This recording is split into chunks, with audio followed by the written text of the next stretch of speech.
पिछली बार dragon ball काकुमी में हमारा hero Goku God of destruction के साथ ट्रेनिंग कर रहा होता है और उनकी ट्रेनिंग इतनी इंटेंस होती है कि उनके यूनिवर्स के साथ साथ बाकी के यूनिवर्स भी कांप उठते हैं। उनकी ये लड़ाई गोकू को मजबूर करती है अल्ट्रा इंस्टिंक्ट यूज करने के लिए, जिसके बाद गोकू बीरस पर कई सारे प्लैनेट्स फेंक देता है और तब हमें दिखता है बीरस का असली रूप, जिसमें बीरस अपनी डिस्ट्रक्टिव पावर को अल्ट्रा इंस्टिंक्ट से कंबाइन करता है, जिसे देखकर गोकू बीरस पर कामेहामेहा चलाने की कोशिश करता है, लेकिन गोकू की बॉडी जवाब दे चुकी होती है और वो बेहोश हो जाता है। जिसके बाद हमें दिखाया जाता है ग्रैंड प्रीस्ट पैलेस, जहाँ पर एक इमरजेंसी की वजह से ग्रैंड प्रीस्ट ने सभी एंजल्स को बुलाया होता है, जहाँ पर ग्रैंड प्रीस्ट सभी एंजल को बताते हैं कि टूर्नामेंट ऑफ पावर में जो विश मांगी गई कि सभी यूनिवर्सेस को दोबारा रिस्टोर कर दिया जाए वो पूरी तो हुई, लेकिन उसकी वजह से एक प्रॉब्लम हो गई है। 11 यूनिवर्स रिस्टोर होने की जगह 18 यूनिवर्स रिस्टोर हो गए, जिसके बाद ग्रैंड प्रीस्ट बताते हैं कि एक 19th यूनिवर्स भी है जिसे बोला जाता है यूनिवर्स जीरो। ग्रैंड प्रीस्ट ये बात बता ही रहे होते हैं कि पीछे से एक मिस्टीरियस लेडी की एंट्री होती है जो ग्रैंड प्रीस्ट को डरपोक और भैरूपिया बोलती है। अब आगे कुछ देर पहले बीरस के प्लेनेट पर। अब कैसा लग रहा है गोकू? तुम्हारी लड़ाई कुछ ज्यादा ही भयानक हो गई थी। हाँ सही कहा वेस, मैं बस लॉर्ड बीरस को हराने ही वाला था और मुझे पता ही नहीं चला कि कब लड़ाई इतनी इंटेंस हो गई। क्या कहा? मुझे हराने वाले थे? आजकल बहुत बड़ी बड़ी बातें करने लगे हो सैयद। लगता है अब मुझ में पहले वाली बात नहीं रही। चलो उठो गोकू, मैं तुम्हें हील कर देता हूँ। ओह हाँ ठीक है, पर अगर हो सके तो ये वाला निशान ऐसे ही छोड़ दीजिएगा। ये मैं तब हटाऊंगा जब मैं लॉर्ड बीरस को ऐसे ही घाव देने लायक बन जाऊंगा। क्या कहा तुमने? चलो ठीक है। अरे वाह, ये तो बिल्कुल सेंसोबीन की तरह काम करता है। अगर हालात खराब हुए तो ये बहुत काम आएगा। तुम्हारा मतलब है कि एंजल्स की पावर काम आएंगी? मोमोलिया की पंखुड़ियाँ, लगता है शिन ने अपने हिसाब से यहाँ पर कुछ बदलाव किए हैं। हाँ, और मुझे ये बदलाव बिल्कुल पसंद नहीं आए। अब आगे क्या करने का प्लान है गोकू? वैसे सच कहूँ तो मुझे नहीं पता, पर मेरे पास जो ताकत है मुझे अभी उसमें और माहिर होना है। मुझे नहीं लगता कि अल्ट्रा इंस्टिंक्ट से भी कोई ज्यादा बड़ी ताकत होगी, पर उसके बाद भी मैं जीत नहीं पाया, पहले जिरिन से और अब लॉर्ड बीरस से भी। लेकिन अब मेरे ख्याल से मुझे अपनी बीवी और बच्चों के पास जाना चाहिए। उन्हें लग रहा होगा कि मैं दोबारा मर चुका हूँ। वैसे वेज, आपने मुझे अभी तक नहीं बताया कि आप आगे करने क्या वाले हैं। कोई चीज है जिसके बारे में मुझे कुछ पता करना है। मुझे कुछ ठीक नहीं लग रहा। ये जो कुछ भी चीज है, क्या इससे हमें चिंता होनी चाहिए? मैंने किसी नई चीज की मौजूदगी महसूस की है।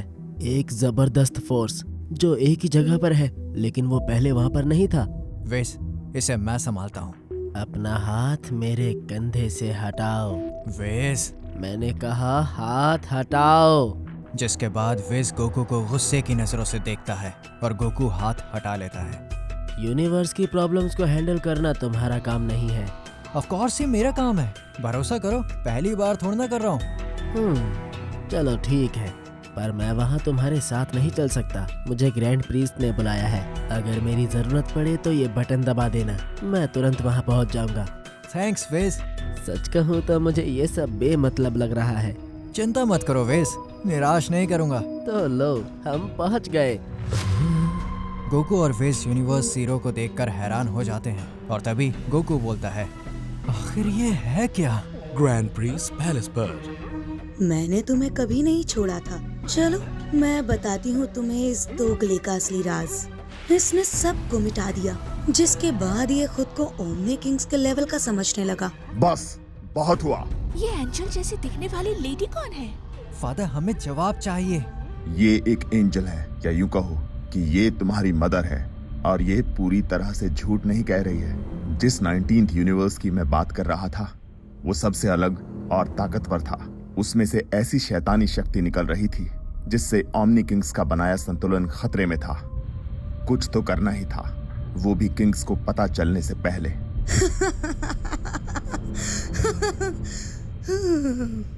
कुछ तो करना ही था, तो तुम्हारे कर्मों की दलील ये है, स्पेस टाइम को एक्सपेंड करना तुम्हारे लिए एक छोटा सा काम होगा, पर मैं इसे तेजी से मरना नहीं कहूंगी, क्योंकि जब अरबों मासूम लोगों के शरीर को समय चीरता है तो ये तुम्हारे लिए कुछ पल के बराबर हो सकता है, पर हमारे लिए ये दसियों अरबों सालों के लिए था।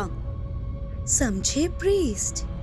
मेरे पास किंग्स की तरह पावर्स नहीं थे, इसीलिए मैंने कहा कुछ तो करना ही था। सुना ना तुम लोगों ने? तुम्हारे फादर को ओमनी किंग्स को सच बताने से ज्यादा दरिंदगी करना सही लगा। पर पता है, इसमें ग्रैंड प्रीस्ट का कोई दोष नहीं है और ना ही ओमनी किंग्स की कोई गलती है। उसी वक्त यूनिवर्स 12 और 11 में दोनों यूनिवर्सेस के गॉड ऑफ डिस्ट्रक्शन को कुछ एनर्जीज महसूस होने लगती है जो बहुत नेगेटिव होती हैं। अगर किसी को दोष देना है तो सिस्टम को दो, जिसने तुम्हारे फादर को ऐसा करने पर मजबूर किया। जिसके बाद हम देखते हैं कि वहां पर कई सारे अननोन गॉड ऑफ डिस्ट्रक्शन अपने एंजल्स के साथ होते हैं और हमें पता चलता है कि ये और कोई नहीं, यूनिवर्स 14 से लेके 18th यूनिवर्स तक के गॉड्स हैं। लेकिन वहां पर सभी एक गॉड ऑफ डिस्ट्रक्शन को देखकर हैरान हो जाते हैं क्योंकि वो और कोई नहीं, फ्रीजा होता है। कैसे हैं आप लोग? मैं कब से आप लोगों से मिलना चाहता था और शुक्रिया अदा भी करना चाहता था इसका। फ्रीजा, अब सब समझ आ रहा है कि तुम्हारा प्लान आखिर क्या है। जब मैंने तुम्हें जिंदा किया था तब मैं ये जानता था कि तुम कुछ तो करोगे, पर ये तो तुमने हद पार कर दी। अब इतनी भी तारीफ मत करो, मुझे नजर लग जाएगी। खैर, जब मुझे पता चला कि कुछ ऐसे यूनिवर्सेस भी हैं जिनके गॉड ऑफ डिस्ट्रक्शन बिल्कुल बेकार है, तो मैंने सोचा कि उनको एक नया गॉड ऑफ डिस्ट्रक्शन दिया जाए। तो इसीलिए मुझे 18th यूनिवर्स के गॉड ऑफ डिस्ट्रक्शन को मारना पड़ा। वो सच में निकम्मा था, पता नहीं कैसे गॉड बन गया। वैसे तुमने बात तो सही कही है, पर इस सब के पीछे तुम्हारा मकसद क्या है? जब मैं वापस आ गया हूँ तो तुम्हें डर लग रहा है क्या? तुम्हें अंदाजा भी नहीं है फ्रीजा कि तुमने क्या कर दिया है। ये तो वक्त ही बताएगा। खैर, क्या तुम मुझे बता सकते हो वो बंदर गोकू आखिर कहाँ पर है? गोकू, उसका इस सब से क्या लेना देना है? फादर, आपके बुलाने से पहले जब मुझे यूनिवर्स 0 के बारे में पता चला तो मैंने उसे वहां छानबीन करने के लिए भेजा था, पर संपर्क टूट गया और जो बटन मैंने उसे दिया था वो उसका भी इस्तेमाल नहीं कर रहा है। यूनिवर्स 0 का ऑरा इतना ज्यादा है कि मुझे उसकी प्रेजेंस भी महसूस नहीं हो रही है। क्या तुम उस मॉडल की बात कर रहे हो जो गधे की तरह चिल्लाता हुआ हमारे हेडक्वार्टर्स तक पहुंच गया था? तो उसका तो स्वागत हमने बहुत शान से किया है। आखिर इन लोगों ने गोकू को कैद क्यों किया है? उससे ज्यादा ताकतवर तो हम लोग हैं, तो वो खतरा तो बिल्कुल नहीं हो सकता। क्या उसे कुछ ऐसा पता चल गया था जो उसे नहीं जानना चाहिए था? इतने नादान मत बनो, तुम्हें पता है कि हम उसका क्या करेंगे।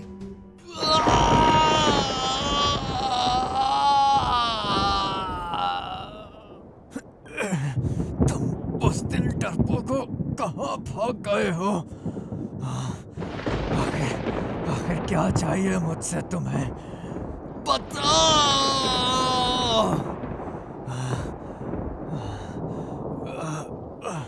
मुझे माफ कर दो वेस।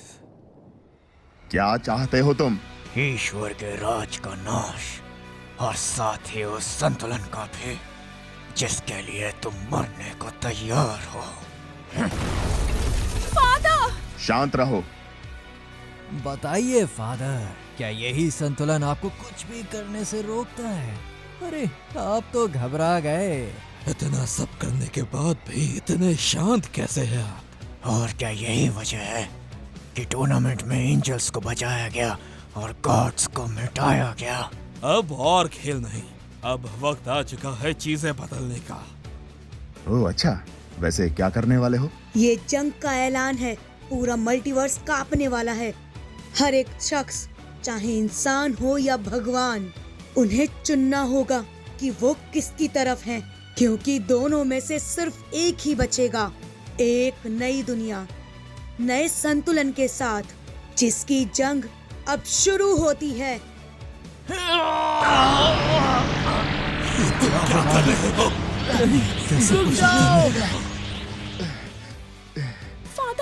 फादर, आप ठीक है ना? आप ठीक तो है ना? हाँ, मैं ठीक हूँ। आपने अभी क्या किया?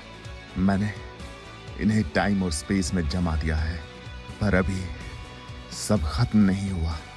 हमें इन्हें टेलीपोर्ट करना होगा यूनिवर्स 0 में और वहां जमाए रखना होगा। पर ये करना आपके लिए खतरनाक हो सकता है। बच्चों जैसी बात मत करो कस। जिसके बाद हम देखते हैं ग्रैंड प्रीस्ट उन सभी को जमा देते हैं, लेकिन ज़्यादा ताकत इस्तेमाल करने की वजह से वो कमज़ोर हो जाते हैं। कुकाटेल, हमें सभी सुप्रीम काइज और कबीटो को एक साथ इकट्ठा करना होगा। मेरे ख्याल से 13 काफ़ी रहेंगे। जिसके बाद हम देखते हैं सभी 13 सुप्रीम काइज कबीटो के साथ वहाँ आ जाते हैं और सभी तैयार हो जाते हैं टेलीपोर्ट करने के लिए। यूनिवर्स 7 के पृथ्वी पर यूनिवर्स 7 की पृथ्वी पर हम देखते हैं चीची बहुत ज़्यादा परेशान होती है गोकू के लिए, क्योंकि गोकू की ट्रेनिंग खत्म हुए अब बहुत वक्त हो चुका था, लेकिन गोकू अभी तक वापस नहीं लौटा था। विडेल चीची को संभालती है और उसे दिलासा देती है। अब थोड़ी देर बाद गोहान भी वहाँ आ जाता है और वो पूछता है कि डैड कहाँ है, अभी तक आए नहीं क्या? और वो चीची की तरफ देखता है और उसे समझ आ जाता है कि गोकू अभी तक आया नहीं है। लेकिन तभी आसमान में कुछ होता है और गोहान कहता है, अब ये क्या है? यूनिवर्स 11 प्लेनेट ज़ूरोस पर हम देखते हैं कि जिरेन एक मॉन्स्टर से लड़ रहा होता है, लेकिन तभी वो आसमान में देखता है और उसे भी कुछ अजीब एहसास होता है। यूनिवर्स 6 प्लेनेट जुनो पर हम देखते हैं कि हिट अपना असाइनमेंट पूरा कर रहा होता है, लेकिन उसे भी कुछ अजीब एहसास होता है जब वो आसमान की तरफ देखता है। प्लेनेट सडारा पर 19,998, 19,999, 20,000। हाय केल। हाय काबा। अरे तुम यहाँ पर क्या कर रहे हो? कुछ नहीं, मैं बस यहाँ से गुजर रहा था। हाँ? वो क्या है? क्या बोल रहे हो? क्या है? वो देखो, वो बॉल जैसी चीज। केल, देखो आसमान में बॉल जैसी चीज है। ये अजीब है।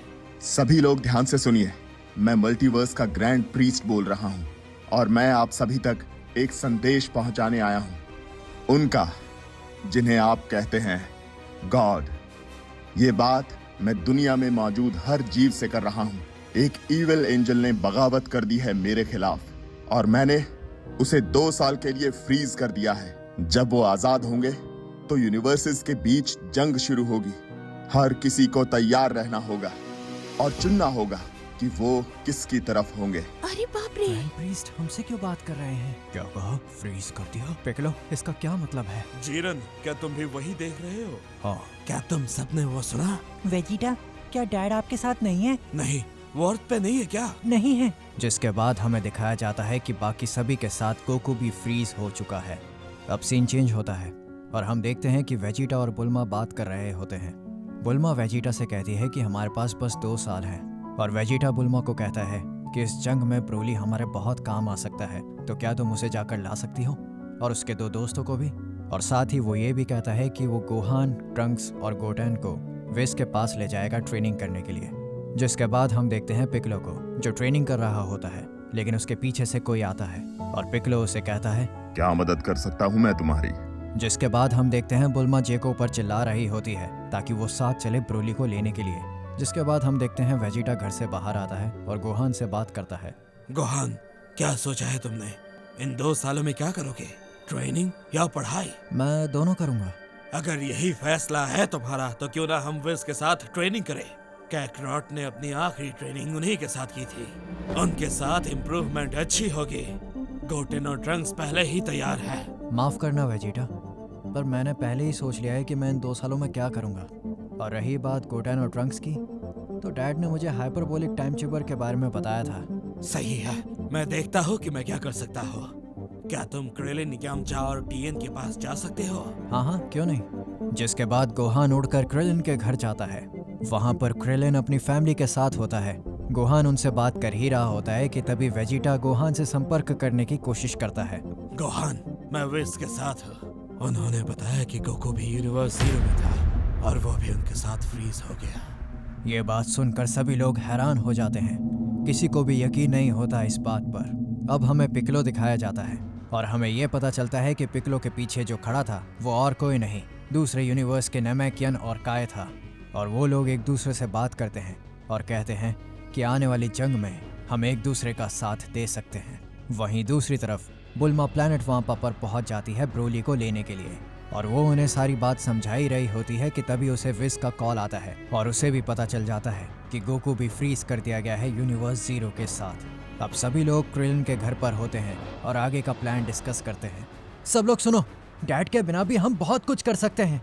मुझे पता है तुम लोगों को किस तरह की ट्रेनिंग चाहिए? मेरी बात सुनो गोहान, मैं टूर्नामेंट ऑफ पावर में भी कुछ नहीं कर पाया और ये तो वो जंग है जिसमें उससे भी ज्यादा ताकतवर देवता होंगे। क्रेलिन सही कह रहा है। मैं पिछले 350 सालों से ट्रेनिंग कर रहा हूँ, लेकिन अब मुझे ज्यादा अंतर महसूस नहीं हो रहा है। मैं जानता हूँ ये बोलकर मैं महान नहीं बन जाऊंगा, पर मुझे यहीं पर मेरे परिवार के साथ रहना चाहिए। इतने सालों से सन गोकू अपनी जान जोखिम में डालकर हमें बचाते आ रहे हैं। अगर तुम अपने परिवार के साथ रहना चाहते हो तो रहो, पर मेरे पिता और करोड़ों अरबों लोगों को हमारी जरूरत है, क्योंकि उनकी जान अब हमारे हाथों में है। गोहान की ये बात सभी के दिलों तक पहुंचती है और सभी के अंदर एक बार फिर से उम्मीद जागती है, जिसके बाद एंड्रॉयड 18 वहां से उठती है और क्रेलन को बुलाती है। चलो क्रेलिन, बात करनी है। देखो क्रेलिन, मैं जानती हूँ कि तुम्हें हमारी परवाह है, पर यहाँ बात सिर्फ हमारी नहीं है। मैं जानता हूँ, पर देखो क्रेलिन, तुम जो भी फैसला करोगे मैं तुम्हारा साथ दूंगी। अगर तुम लड़ना चाहते हो तो मैं लड़ूंगी, अगर तुम रुकना चाहते हो तो मैं रुकूंगी। ये बात क्रेलन के दिल पर लग जाती है और वो दोबारा सोचने पर मजबूर हो जाता है, जिसके बाद हम देखते हैं वेजिटा, ट्रंक्स और गोटेन विस के साथ जाने के लिए तैयार होते हैं और वेजिटा जाने से पहले आखिरी बार अपनी बेटी को अलविदा कहता है। उसके बाद हम देखते हैं गोहान, क्रेलन, यामचा और टीएन वो भी विस के साथ चलने के लिए तैयार होते हैं, जिसके बाद विस कहता है, क्या सब लोग आ गए हैं? हाँ, सब लोग आ गए हैं विस। तो आगे क्या करना है? चलो पहले यूनिवर्स 9 से शुरू करते हैं। यूनिवर्स 9? आखिर तुम्हारे दिमाग में चल क्या रहा है गोहान? यामचा, क्रेलन और टीएन ट्रियो ऑफ डेंजर्स के साथ रहेंगे। वैसे मैंने उन्हें इन्फॉर्म नहीं किया, पर वो पक्का मान जाएंगे। क्या कहा? Tray of dangers? जिसके बाद क्रेलन, यामचा और टीएन मान जाते हैं उनके साथ ट्रेनिंग करने के लिए और सभी लोग तैयार हो जाते हैं वहां से निकलने के लिए। वहीं दूसरी तरफ प्लैनेट वाम्पा पर बुल्मा, ब्रोली और उसके दोस्तों के साथ जेको के प्लेन में चलने को तैयार होती है और थोड़ी देर बाद वो चल पड़ते हैं। यूनिवर्स 9, प्लैनेट क्लेमेंट पर। सभी लोग, हम अपनी मंजिल पर पहुंच चुके हैं। कितना अजीब है, ऐसा लगता है जैसे ये प्लैनेट कॉटन से बना हो। ऐसा इसलिए है क्योंकि ये प्लेनेट घने बादलों से घिरा हुआ है। ये बादल 3000 किलोमीटर मोटे और आधे प्लेनेट जितने हैं। क्या कहा? सच में? तो फिर हम अंदर कैसे जाएंगे? जिसके बाद हम देखते हैं विज अपनी छड़ी से जमीन पर टैप करता है और उन बादलों के बीच एक रास्ता बन जाता है। जिसके बाद गोहान बोलता है, क्रेलन, लगता है जवाब मिल गया। अब उन बादलों के बीच जो रास्ता बना था उससे रोशनी हो जाती है और उस ग्रह के लोग हैरान हो जाते हैं कि यहाँ पर क्या हो रहा है। लगता है जाने का समय हो गया है। गोहान, यामचा, टीएन, चलो चलते हैं। नहीं, तुम लोग जाओ, मेरी मंजिल दूसरी है। तो मतलब तुम कहीं और जाओगे? हाँ, मेरे लिए यही सही रहेगा। जिसके बाद हम देखते हैं यामचा, टीएन, क्रेलन उस प्लेनेट पर चले जाते हैं। गोटेन, गोहान वहाँ क्यों उतर रहा है? पता नहीं। यूनिवर्स 6, प्लैनेट सडाला पर। जिसके बाद हम देखते हैं वेजिटा प्लेनेट सडाला पर लैंड करता है और वहाँ पर जितने भी लोग होते हैं सब हैरानी से उसे देख रहे होते हैं और उससे पूछते हैं कि क्या तुम सैयन हो। जिसे सुनकर वेजिटा गुस्सा हो जाता है और उसे मारते हुए कहता है कि मैं सिर्फ सैयन नहीं, मैं तुम सब सैयन्स का प्रिंस हूँ। और ये सब देख के वहाँ पर जितने भी लोग थे सब वेजिटा से गुस्सा हो जाते हैं। वहीं दूसरी तरफ बीरस के प्लेनेट पर गोटेन और ट्रंक्स पहुँच जाते हैं।